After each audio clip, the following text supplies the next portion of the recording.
Another day, another vlog. Heto na naman ang panibago nating video. Nag-install nga pala tayo ng Coblight, CCTV at pagkatapos nga nito ay nagpailaw na rin tayo. Tara at samahan nyo na naman ako sa panibago nating video. Let's go! Yo, what's up mga idol at welcome back sa ating channel. For today's video nga ay magkakabit tayo or mag-i-install ng Coblight. Sobrang natuwa nga tayo dito mga idol sapagkat nagkameron nga tayo ng project dahil nga mga halos 4 na buwan na tayong walang gawa. At bukod nga sa atin ay kasama din natin si Gerson at si Unyok upang gumawa dito sa bayan. At simula nga nang makapasok tayo sa Ormeco mga idol ay si Gerson na ang ating laging kasama. Kaya naman natuto na rin siya sa pag-i-install ng mga ganito. Dahil nga natuto na siya sa pag-i-install ng wirings ay nagdadalawang grupo kami minsan pagka nagkakasabay-sabay yung aming mga gawa. Kapag nga kami ay may mga project ay nakakalibre siya sa mga gastusin pati na rin sa kanyang pambaon na araw-araw sa school. Bukod nga sa nakakalibre na siya sa mga gastusin at pambaon ay natuto na rin siya at talaga namang skilled na siya ngayon. Sa part niyang ito mga idol ay kinukonect na namin yung mga Coblights para mamaya-maya nga ay mapagana namin ito. Isineperate na nga natin ang Coblight dito mga idol sapagkat ito dati ay nakarekta at nahihirapan nga daw si madam dahil kapag nagba-brownout at biglang bumalik nga ang kuryente ay biglang umiilaw din ang mga Coblights nito.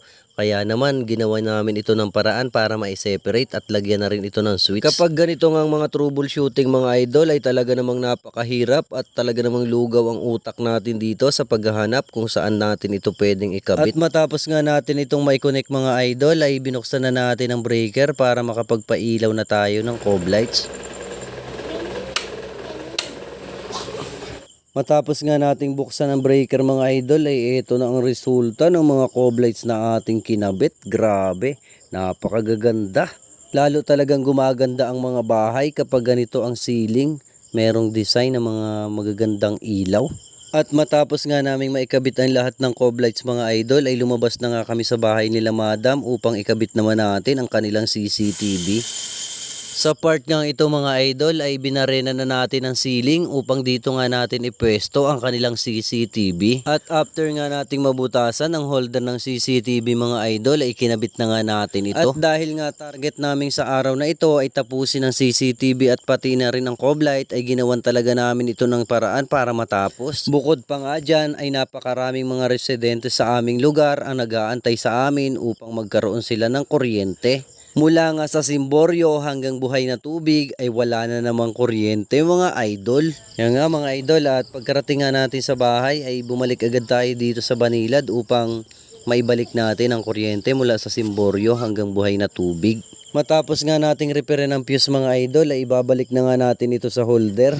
At matapos nga nating maitaas ang fuse dito mga idol ay nagkakuryente na nga ang Simboryo hanggang Buhay na Tubig. At matapos nga ang ilang oras ay mayroong pumunta dito sa atin sapagkat wala pa raw kuryente ang Bakawan at Buhay na Tubig.